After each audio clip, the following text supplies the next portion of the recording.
Coucou. Je sais, ça fait un moment que je suis pas venue sur cette chaîne. Je sais que je le répète souvent. Je sais que si vous me suivez régulièrement et globalement si vous me connaissez, c'est toujours un peu des hauts et des bas et je crois que la régularité avec laquelle je poste sur cette chaîne l'illustre parfaitement. La vie n'est jamais linéaire et c'est illusoire de croire que l'on peut rester régulier tout le temps impérativement sur certaines choses. Ou sur tout ce qu'on décide d'entreprendre surtout. Parce que heureusement, c'est possible de trouver de la régularité et une certaine discipline dans des choses du quotidien. Maintenant, c'est très difficile pour moi, et je pense que vous le comprenez, de rester régulière sur ces créations de contenu que je trouve en fait toujours un petit peu biaisées. Et aujourd'hui, j'ai envie de faire cette vidéo à la fois pour vous parler de ce que je ressens, mais aussi pour vous éclairer sur ce que peut devenir cette chaîne et sur ce que j'ai vraiment envie de faire. Peut-être que vous en avez rien à foutre, mais c'est pas grave. En fait, je le fais aussi, comme je le dis à chaque fois, pour moi, pour me souvenir du chemin parcouru et pour documenter ce qui se passe dans ma vie. C'est pas mon premier essai sur YouTube avec cette chaîne. J'en ai déjà, ça fait à peu près 1 an, 2 ans que je flirte avec YouTube et que j'ai du mal comme ça à vraiment m'accrocher au rocher. Et ça ne se fait pas sans frustration, je dois vous le dire, parce que j'adorerais rester accrochée à ce rocher. J'adorerais avoir trouvé le truc qui me fait kiffer à tel point que il n'y a aucune résistance à le faire. Encore une fois, c'est l'illusion du parcours linéaire.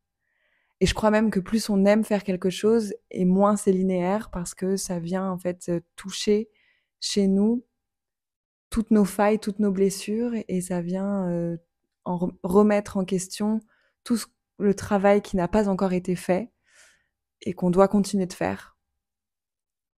Et plus on va aimer quelque chose, et plus je crois, en tout cas c'est l'expérience que j'en ai actuellement, plus il va y avoir des frictions à ce que ça se passe bien. Pas parce qu'on n'est pas sur la bonne voie, mais parce qu'en fait, et pas parce que les choses sont difficiles à mettre en place et qu'il y a des signes de l'univers que si ça ne fonctionne pas, tu ne devrais pas y aller, etc. Mais plus parce que, en fait, le travail que ça demande, la régularité, la rigueur, la discipline, viennent toucher des choses à l'intérieur de moi qui sont pas forcément toutes réglées, ou en tout cas d'une manière toujours plus profonde qui m'invite à aller toujours plus loin dans ce travail. Je vais essayer de m'expliquer tout au long de la vidéo, et puis si ça vous parle, tant mieux. Si j'y arrive, tant mieux. Si j'y arrive pas, bah tant pis. C'est pas grave. Peut-être que quelqu'un quelque part comprendra ce que je veux dire. Moi, en tout cas, je pense que je vais réussir à comprendre ce que je veux dire et ce que j'ai à mettre en tête. En fait, je vous l'ai déjà partagé plusieurs fois sur cette chaîne, mais le fait de faire des vidéos, c'est quelque chose que j'adore, que j'ai toujours eu envie de faire, de plein de manières différentes. À l'époque, il n'y avait pas forcément YouTube pour ça. Et moi, finalement, j'ai découvert YouTube très tard dans mes usages, etc. Enfin, c'est quand même relativement récent. Mais il y a toujours eu cette volonté d'être derrière une caméra, de parler à une caméra, de partager des choses, de transmettre, d'être en représentation en fait aussi, hein. Représentation de moi-même. J'ai ce côté très narcissique qui fait que j'aime être vue, j'aime être entendue, et j'ai envie qu'on me voie et qu'on m'entende. Et en même temps, il y a aussi cette partie de moi, cet enfant blessé, cet enfant timide, pas sûre d'elle, qui a beaucoup été moquée quand elle était plus jeune, qui s'inquiète tout le temps de faire les choses de la bonne façon et qui a toujours peur des représailles, en fait, de ce que ça va vouloir vraiment dire exister de la manière la plus juste possible, ce que ça va vraiment vouloir dire pour les autres et du coup l'impact que ça va avoir sur moi. Faut savoir que pendant toute ma vie, toute ma jeunesse, j'ai reçu beaucoup de moqueries de la part de beaucoup de gens différents et c'est pas quelque chose que j'ai mal vécu sur le coup, mais en fait, quand j'ai commencé mon parcours de développement personnel, je me suis vite rendu compte que tout ça, toutes les moqueries, toutes les ouais, c'est vraiment les moqueries, les taquineries, toutes les choses qui venaient en fait, voilà, remettre un petit peu en question, ça me rend un peu émotive, désolée.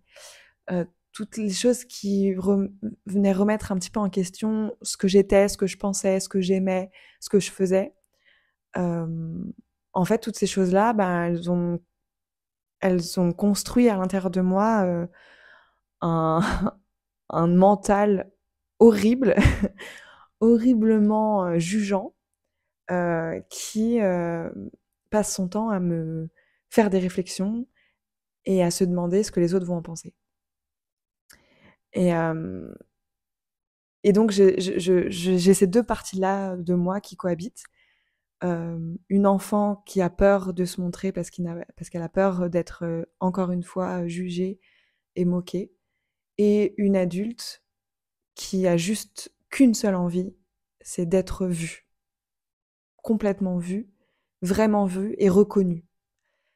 Et tout ça s'explique par plein de choses. Euh, je sais pas, si on regarde au niveau des astres, je suis Verseau, ascendant Lion. Si on regarde au niveau du Human Design, je suis Projector. Si on regarde au niveau de mes lignes en Human Design, j'ai une ligne 2 qui est la ligne de la grotte, la ligne de l'ermite, et une ligne 5 qui est la ligne du leader. Donc voilà, c'est partout en fait ça dans ma vie, cette cohabitation entre j'ai un besoin viscéral d'être vue, d'être entendue, d'être reconnue, et j'ai une peur tout autant viscérale d'exister complètement au monde de la manière la plus juste pour moi, parce que ça voudrait dire ne pas correspondre à ce que les gens, la société, mes proches peut-être, pourraient attendre de moi. J'ai fait beaucoup de chemin par rapport à tout ça, et aujourd'hui c'est plus des choses qui m'embêtent, mais, et c'est là où ça fait le lien avec ce que je disais tout à l'heure, sur ces couches que l'on doit enlever et ce travail que l'on doit continuer de faire en profondeur. En fait, aujourd'hui, faire des vidéos, ça me remet face à ça. Ça me remet face au fait de m'exposer, de dire des choses d'une certaine manière et de ne pas savoir comment les dire parce que j'ai peur de ne pas faire les choses correctement. Ne pas réussir à faire les choses parce qu'aussi j'ai peur que ça fasse un gros flop et que très souvent ça fait un gros flop, on va pas se le cacher. Et que du coup je ne suis pas vue, je ne suis pas reconnue et donc ça vient me blesser. En fait, à chaque fois quand je fais des vidéos, ce sont ces deux parties de moi qui sont blessées. C'est soit l'adulte qui a l'impression de ne pas être reconnu, soit c'est l'enfant qui a peur d'être jugé. Et en fait, j'oscille tout le temps là-dedans. Dans ah punaise, je vais pas y arriver, de toute façon ça va pas marcher.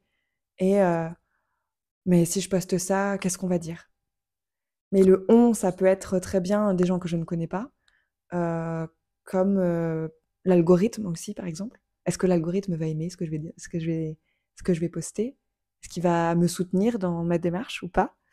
Et c'est terrible parce que en fait, bah, j'aimerais pouvoir laisser libre cours à ma créativité. J'aimerais pouvoir exprimer tout ce que j'ai en tête, tout ce que j'ai dans le cœur, de plein de manières différentes. Et je me sens, à plein d'égards, frustrée et bloquée par rapport à tout ça. Donc il y a d'une part ce qui se passe à l'intérieur de moi, et puis il y a l'extérieur, et notamment cette question de l'algorithme et des plateformes. Comme je vous l'ai dit, j'ai découvert YouTube tard, mais ça, à la limite, on s'en fiche. C'est pas très grave. Je pense que YouTube n'est pas finalement le plus problématique.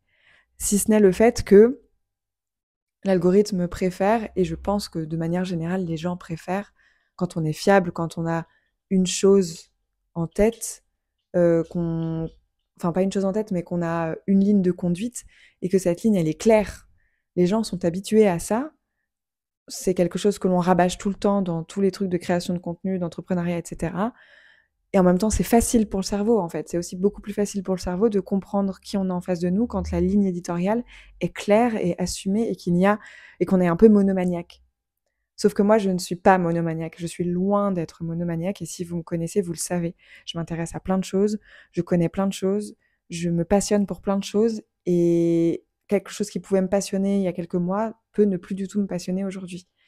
Et donc, j'ai beaucoup de mal à me tenir comme ça à une discipline qui voudrait que je parle d'un seul sujet, toujours du même, toujours de la même façon, sur une seule plateforme. Et ça me crée quelques frictions supplémentaires parce que je me dis, bah, je peux pas poster sur cette chaîne-là, par exemple.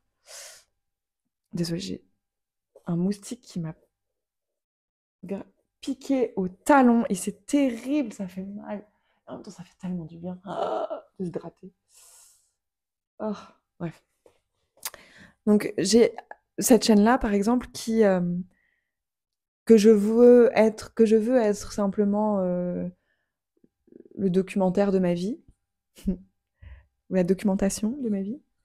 En fait, c'est une chaîne que j'ai envie, voilà, qui a pas forcément vocation à exploser. Je cherche pas forcément le succès avec cette chaîne-là. Je cherche plutôt, pour moi, la documentation de ce que je vis. Et pour ceux que ça intéresse, l'inspiration. En fait, je me dis, moi j'aime bien regarder des gens, voir leur parcours de vie, connaître leurs réflexions, voir comment ils vivent et tout. Ça m'intéresse ce côté où on s'accroche à une personnalité. Et en fait, c'est un peu ce que j'ai envie de faire avec cette chaîne-là. J'ai envie que les gens qui me suivent ici, vous qui me suivez, vous qui me regardez, si vous appréciez ma personnalité, je pense que vous allez apprécier cette chaîne parce que globalement, c'est toute ma personnalité qu'on y retrouve. C'est euh, c'est à la fois mes élans créatifs, ce sont mes réflexions, c'est ma vie au quotidien avec ma chienne, mes amis, mes projets, l'entreprise, etc. En fait, j'ai envie que ça soit plus voilà le témoin de ma personnalité, cette chaîne-là. Le témoin de la personne, de l'humaine que je suis. Et pas juste d'une étiquette, voilà, pas juste de l'entrepreneur, pas juste de la coach, pas juste de la maman chien, pas juste de la meuf qui aime créer des trucs sur, sur les réseaux, etc. Et en même temps, j'ai aussi envie énormément de parler du seul sujet qui m'a toujours passionnée et pour lequel je pourrais parler des heures, c'est les relations et l'amour. Alors ça, c'est mon sujet. C'est mon sujet. J'ai toujours le sentiment de ne pas en parler assez. Euh, mais en fait, si je suis coach en relations amoureuses notamment et en gestion des émotions, c'est parce que euh, s'il y a bien un sujet que j'aime, que je maîtrise, que je connais et dont je pourrais parler des heures et qui me passionne sous tous ses angles, c'est le sujet de l'amour, des relations interpersonnelles et des émotions. Pour moi, tout ça, c'est tout lié, c'est le même sujet. Et, euh, et j'adore en parler. Et j'ai plein de choses à dire. Et tous les jours, je vois des choses, j'entends des gens, je parle avec des personnes, je me fais des réflexions en rapport avec ça. Et tous les jours, j'ai envie que ça soit plus vu, que ça soit plus entendu, que voilà, que ce que je pense, ce que j'ai à l'intérieur de moi soit plus entendu. Parce que je sais que ce que j'ai à dire là-dessus, c'est pas forcément des choses qu'on entend tout le temps. Et je sais que j'ai une vision assez, entre guillemets, spéciale de tout cet univers-là. Et j'ai envie de le partager plus. Sauf qu'à chaque fois, toutes mes tentatives de le partager tombent à l'eau. En fait, j'y trouve jamais la résonance que j'ai envie d'y trouver. Et c'est très ingrat de ma part, parce qu'en fait, dans l'absolu, mon boulot ne devrait s'en tenir qu'à partager ce que j'ai à partager et puis c'est tout, à le mettre au monde et puis peu importe ce que les gens peuvent en penser, si les gens s'en emparent ou pas, peu importe l'écho que ça va trouver dans le monde, peu importe l'impact que ça va avoir. Moi, au final, j'aurais fait ma part du travail qui serait, de dire ce que j'ai à dire, parce que je pense que c'est important et parce que je suis persuadée que, quelque part, au moins une personne l'écoute et comprend et entend et s'abreuve de ce que je viens de dire. Sauf qu'il y a mon ego qui aimerait plus, qui aimerait toujours plus, qui aimerait que quand je poste un réel, il fasse plus que 120 vues, qui aimerait que quand je poste une vidéo, elle fasse plus que 50 vues, qui aimerait que quand j'écrive un post, tout le monde afflue à m'envoyer des messages pour me demander mes services. Voilà, il y a cet ego qui me pourrit un peu la vie, mais qui est finalement juste en quête de cette reconnaissance narcissique et qui émane des blessures que j'ai eues quand j'étais jeune. Parce que si on vient me parler, si on vient me demander mes conseils, si on vient me dire moi je veux travailler avec toi, si on vient regarder ce que je fais en masse, alors ça justifie ma présence et ça me donne toute la légitimité.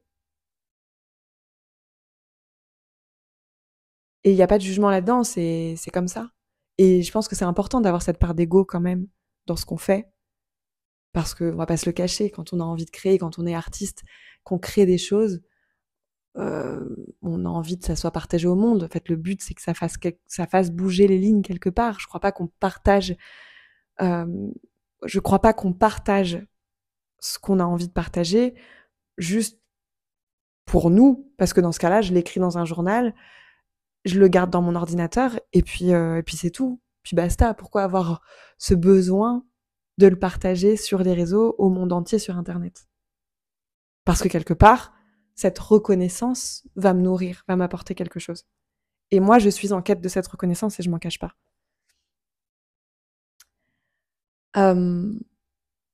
J'ai perdu le fil de ma pensée. Bref, YouTube et le sujet de l'amour. Voilà, je voulais en venir ici.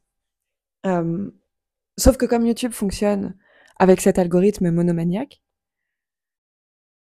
je n'arrive pas à poster sur cette chaîne des choses en rapport avec l'amour et le coaching qui cohabiteraient avec mes vlogs qui n'ont ni queue ni tête et qui ne ressemblent et qui sont tous complètement différents. Parce que je suis encore en train de me chercher artistiquement et créativement. Et en fait, j'ai du mal à me dire les deux vont cohabiter. J'ai tenté à un moment donné, et en fait, je sentais que ça allait pas. Donc, j'ai créé une deuxième chaîne qui, pour l'instant, n'existe pas. Enfin, n'existe que pour moi parce qu'il n'y a aucune vidéo dessus. Et cette deuxième chaîne, c'est une chaîne sur laquelle je vais poster des vidéos sur l'amour, sur les relations, sur les émotions, une chaîne qui sera orientée spécifiquement sur le thème du développement personnel, du leadership émotionnel, de l'amour et des relations interpersonnelles. Et je pense que ça va aller comme ça, avec la chaîne que vous regardez là, Laure Sylvestre, qui est dédiée que à ma vie et au témoin, voilà, qui est le témoin de ma vie d'humaine. Et puis la chaîne Croissance illimitée, qui n'est que finalement la bibliothèque de tout ce que j'ai à dire et tout ce que je pense sur tout un tas de sujets autour de l'amour et du dev perso globalement.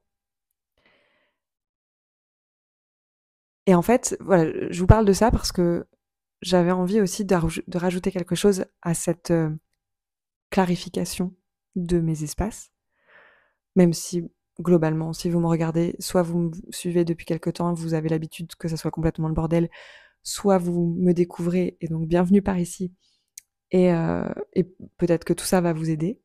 Mais surtout, j'aimerais rajouter quelque chose qui est la créativité. Je vous disais tout à l'heure que j'ai l'impression, enfin voilà, que ces algorithmes, les plateformes en fait viennent poser un carcan sur la manière de créer. On ne veut plus créer juste pour créer, on veut créer pour avoir un impact. Et donc, pour avoir un impact, il faut que les algorithmes nous suivent et soutiennent ce que l'on fait. Et quand on vient de nulle part et qu'on n'a pas de communauté, eh bien, en fait, c'est le contenu que l'on va créer qui va permettre à l'algorithme de décider si oui ou non il va diffuser ce que l'on crée à d'autres personnes. Et en fait, ce contenu-là, il doit avoir une certaine forme, puisqu'en fait, les gens sont habitués à regarder des choses, vont regarder. Alors, il peut y avoir plein de choses différentes, mais en tout cas, il y a des impondérables, des choses qui reviennent tout le temps, qui font que les gens deviennent accros et regardent plus facilement certains types de contenus plutôt que d'autres.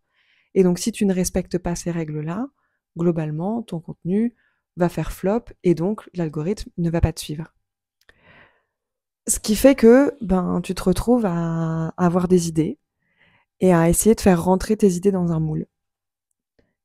Et ce moule, il peut être de plus en plus difficile à s'insérer à l'intérieur parce qu'il demande énormément de compétences. Il demande beaucoup de compétences en montage, il demande beaucoup de compétences en storytelling, il demande énormément de compétences en cadrage, en gestion de la communication, en marketing, énormément de compétences en design, en vente. Bref, le contenu, c'est plus juste je prends ma caméra et je poste quelque chose. C'est devenu une véritable machine avec énormément de compétences à découvrir, énormément de compétences à avoir. Et bien entendu, il y a toujours un temps où on commence, où on est nul, et où en fait on va avancer dans le temps et augmenter nos compétences. C'est déjà quelque chose que je fais, mais ce qui fait que, soit je suis très longue à poster des vidéos, vous l'avez vu, ça fait à peu près 6 semaines que j'ai rien posté sur cette chaîne, parce que mon processus de création est infiniment long, et que c'est beaucoup trop long, du coup ça fait que je suis un peu bloquée. Deuxième raison, c'est que du coup, c'est long aussi, c'est long parce que j'essaye de répondre à certains trucs tout en essayant de me foutre la grappe, de me lâcher la grappe, tout en essayant de quand même avancer et de quand même monter en compétence sur certains sujets. Donc en fait, c'est beaucoup de boulot. C'est beaucoup de boulot et ça perd toute la spontanéité. Et moi, ce que j'aime dans la création de contenu, ce que j'aime dans le partage, en fait, c'est la spontanéité. Je pense que je ne suis jamais aussi bonne que quand on me pose une question et que j'y réponds sans avoir réfléchi à comment j'allais y répondre. Je crois qu'une des particularités que j'ai, c'est ma capacité à parler et à transmettre quelque chose au bon moment, au moment présent, dans l'instant présent. Et je suis plus capable de te le dire de la même manière l'instant d'après. Et je suis plus capable je suis pas capable de reproduire ça, si ce n'est en réponse à quelque chose qui se passe. Et c'est quelque chose ça fait partie de mon fonctionnement. Et c'est quelque chose que j'aime beaucoup, parce que ça me permet d'être très pertinente quand je prends la parole, notamment à certains moments. Et moi, j'y trouve une forme de reconnaissance là-dedans. Et donc, créer du contenu vient complètement en rupture avec cette manière de fonctionner, puisque le contenu, par essence, pour pouvoir proposer, le contenu déposé sur des plateformes, par essence, doit répondre à une forme qui n'est absolument pas spontanée. Alors c'est vrai et c'est pas vrai ce que je dis, parce que bien sûr qu'on va trouver des contre-exemples, et bien sûr il va y avoir des gens qui postent de manière très spontanée et qui ont énormément d'impact. Et franchement, c'est top, mais je pense que ces personnes sont aussi arrivées à des moments où les plateformes mettaient aussi plus en avant le contenu spontané. Bref, c'est un autre sujet. Tout ça pour vous dire que j'ai envie de retrouver une forme de créativité qui ne répond pas à certains standards, qui n'essaye pas de rentrer dans un certain moule.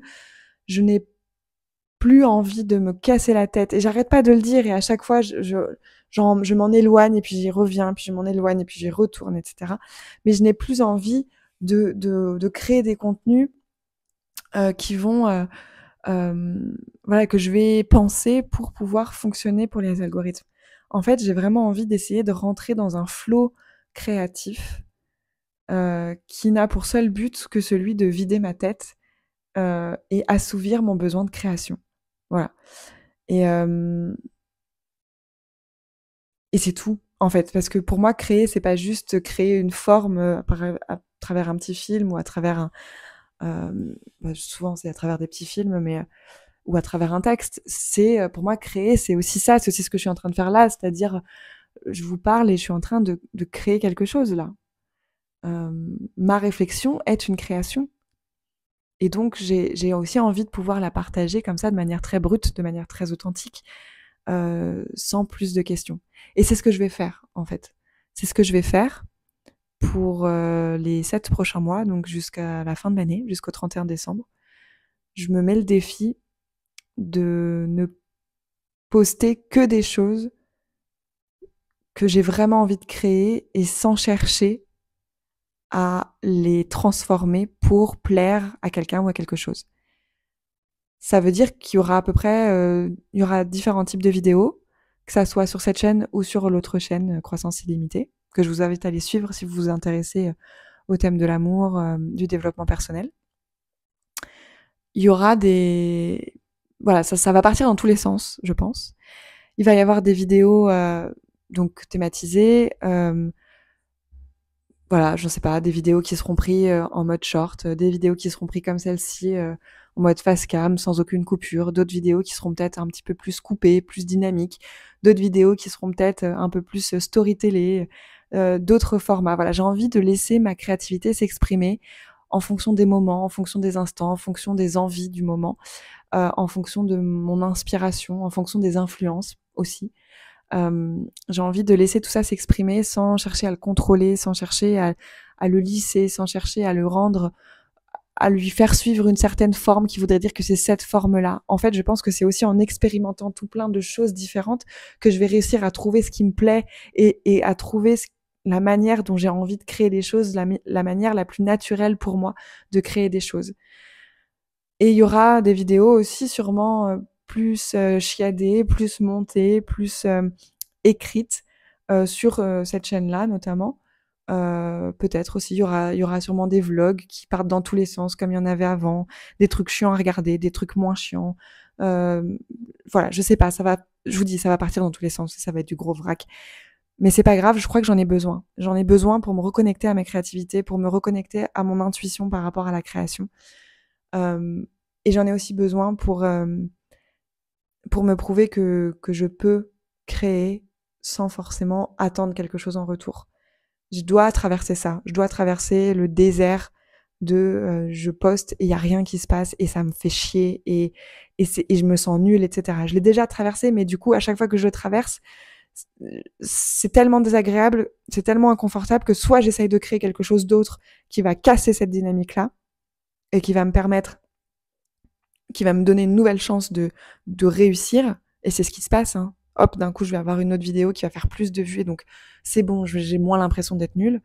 Ou alors, je m'en éloigne complètement et je ne poste plus rien parce que, en fait, je me dis, en fait, j'ai une grosse résistance parce que j'ai plus envie de ressentir ces doutes, ce truc hyper désagréable. Et donc là, voilà, je vous le dis, je sais pas ce que ça va donner, je sais pas où on va, je sais pas ce que ces chaînes vont donner, si même ça va continuer ou quoi, mais il y a qu'une seule chose que j'ai envie de faire, c'est de poster sans me poser de questions pendant les 7 prochains mois. Et j'ai envie de le faire pour pouvoir avoir ça et pouvoir m'assurer d'avoir une forme de régularité dans ce travail-là et une forme de discipline dans ce travail personnel et vraiment de me donner l'élan qu'il faut pour pouvoir avancer. Je me fixe un challenge, moi perso, qui serait d'essayer de m'approcher le plus possible de 100 vidéos créées et publiées sur YouTube, sur les deux, peu importe les chaînes, d'ici le 31 décembre. Ce qui va me pousser en fait à sortir ma caméra beaucoup plus souvent, à poster beaucoup plus souvent, sans me poser de questions sur la forme que ça va avoir. Et juste faire confiance au contenu que j'ai et à tout ce que j'ai à dire. Voilà. Je vais regarder mes notes pour voir si j'ai dit tout ce que je voulais dire. Oui, un aspect aussi qui est annexe, mais qui, je crois, est important à signifier, c'est aussi que cet exercice-là va me permettre de laisser s'exprimer ma créativité sans chercher une forme de rentabilité derrière. Et ça va aller de pair avec d'autres choses que je mets en place dans mon entreprise. Après plusieurs mois d'essais, plusieurs mois de tests, plusieurs mois d'ajustements, j'essaye de revenir à quelque chose de beaucoup plus simple. Enfin, je suis déjà sur des choses très simples, mais encore plus simples, parce qu'à chaque fois, bref. Et surtout de très léger et sans toujours chercher, enfin, sans que ma première idée, ça soit j'écris ça, ça va me permettre d'obtenir tel résultat. Je crois de plus en plus et je crois fondamentalement à l'effet cumulé. Je crois qu'il faut savoir donner pour recevoir. Et je suis dans cet élan-là depuis longtemps maintenant, mais j'ai envie d'aller encore plus loin. Et donc, voilà, en ce qui concerne YouTube, poster sans chercher à avoir d'impact, ça va aussi, enfin, ça me permet aussi de me réconcilier avec le fait qu'on peut avoir des hobbies sans que ça ait d'impact, en fait. On peut aimer faire quelque chose juste parce qu'on aime le faire et sans chercher à avoir quelque chose de plus que juste, je l'ai fait parce que ça m'a fait kiffer et j'ai aimé le process. Voilà. Ça, c'est important aussi, qu'on n'est pas obligé de tout rentabiliser. On n'est pas obligé de trouver une utilité, une productivité, un impact à tout ce qu'on fait. Et j'aimerais que si le seul voilà, le seul impact que j'ai envie que ça ait, ce nouveau défi sur moi, ça soit celui de me réconcilier avec une créativité déstructurée, parce qu'en fait elle est vivante, tout simplement, parce qu'en fait elle est vivante comme moi, que je suis une personne très vivante et très déstructurée.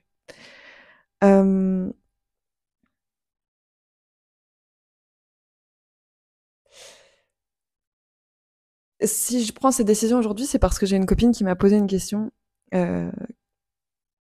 qui est très importante et qui m'a laissé un petit peu sans voix ces derniers jours. Qu'est-ce qui vibre? Qu'est-ce qui fait que je me sens successful? Et au-delà de ça, qu'est-ce que mon intuition me pousse à créer? Et en fait, je me suis rendu compte que je me sentais successful quand je parle de certaines choses et que je suis fière de moi. Donc c'est-à-dire quand je parle en réponse, voilà, quand je parle en réponse, quand on vient me poser des questions et que je parle de manière fluide, quand je dis que que c'est de la pluie en fait, ça vient, ça tombe d'un coup et je sais pas trop d'où ça vient, mais ça arrive. Et dans ces moments-là, je me sens vraiment très successful. Je me sens successful quand on me demande des questions, quand on vient me demander conseil. Voilà, même sur des sujets que je maîtrise pas forcément. Je me sens successful quand je partage de manière très authentique comme je suis en train de le faire là. Ça me fait du bien, je me sens bien là, actuellement, en train de vous dire ça. Et aussi, l'autre chose qui m'est restée perplexe, c'est surtout le fait de ne pas savoir en fait quand est-ce que mon intuition me pousse à créer et quand est-ce que c'est mon mental qui me pousse à créer. J'arrive pas à savoir. En fait, j'arrive pas à faire la différence. Quand est-ce que, en plus, j'ai un fonctionnement très émotionnel. Je suis d'autorité émotionnelle en human design, pour ceux qui connaissent. Ce qui fait que j'ai souvent une vague d'émotions que je dois laisser passer et c'est très difficile pour moi d'avoir juste un instinct comme ça. Je fonctionne pas trop à l'instinct direct. Il faut toujours que je laisse passer cette première émotion pour voir en fait qu'est-ce qui reste de tout ça et qu'est-ce que ça me fait. Donc ça fait que j'ai des processus qui sont un peu plus lents dans la manière de prendre des décisions, etc. Et au niveau de ma créativité, en fait, je suis assez influençable, c'est-à-dire que je vais regarder des choses, ça va beaucoup m'inspirer, et derrière, je vais avoir envie de créer. Mais est-ce qu'on peut appeler ça une réponse intuitive, ou est-ce que c'est juste une réponse du mental qui a vu dans l'inspiration que j'en ai sortie la potentialité de moi aussi inspirer d'autres personnes en faisant la même chose que celle qui m'a inspirée. Vous voyez ce que je veux dire? Et donc c'est très difficile pour moi en fait de savoir à quel moment est-ce que je suis dans l'intuition, à quel moment est-ce que je suis dans une forme d'influence, à quel moment est-ce que je suis dans l'émotion, à quel moment est-ce que je suis dans le mental. Et donc je crois que ce défi va aussi me permettre de voir en fait, de faire la différence entre tout ça. Ces contenus qui viennent spontanément et qui seraient plus de l'ordre de l'intuition, ces contenus qui viennent parce que j'ai vécu, j'ai digéré des choses et que mon processus émotionnel est passé et me permet de délivrer et de transmettre quelque chose.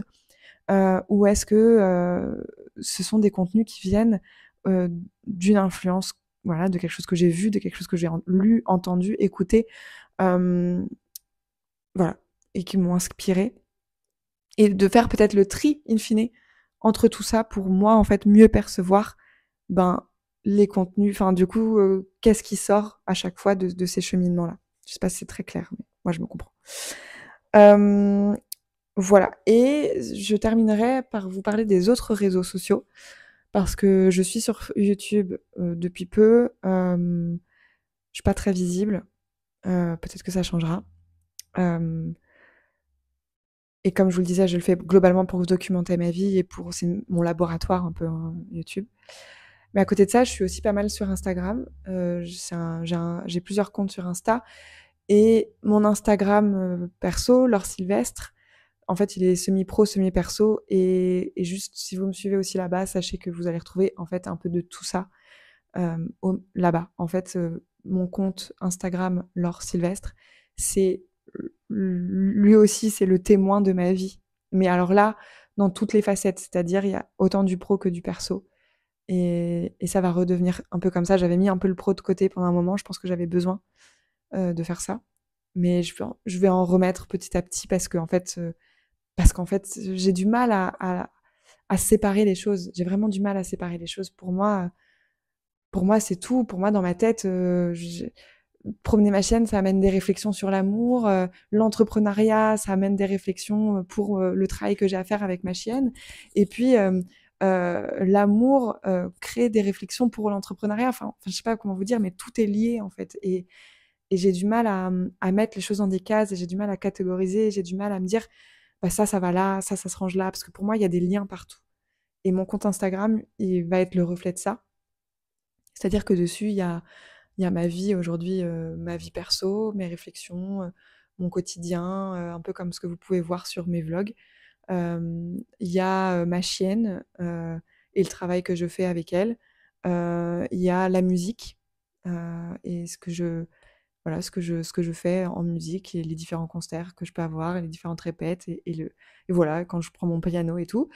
Et puis bientôt, de nouveau, il y aura aussi des réflexions sur l'amour parce que j'ai envie, parce que mine de rien, je suis un petit peu frustrée de ne pas le partager là-dessus pour l'instant. Voilà. Je crois que j'ai dit tout ce que j'avais à dire. Et là, j'ai envie de me juger. J'ai envie de dire peut-être que vous en avez rien à foutre, mais c'est pas grave, je le fais quand même. Sachant que j'ai déjà dit 2 fois, ça serait une fois de trop, n'est-ce pas? Je sais pas si ça vous parle. Est-ce que vous comprenez ce que je vis? Est-ce que vous aussi vous avez traversé ça? Est-ce qu'il y a des choses dans la création de contenu, si vous créez du contenu, qui vous parlent? Est-ce que vous avez des conseils à me donner? Est-ce que, enfin voilà, je sais pas, des remarques à faire? J'en sais rien. Dites-moi ce que vous avez envie de me dire juste en dessous si vous avez envie de dire des choses. Et puis on se retrouve bientôt dans une nouvelle vidéo. Salut!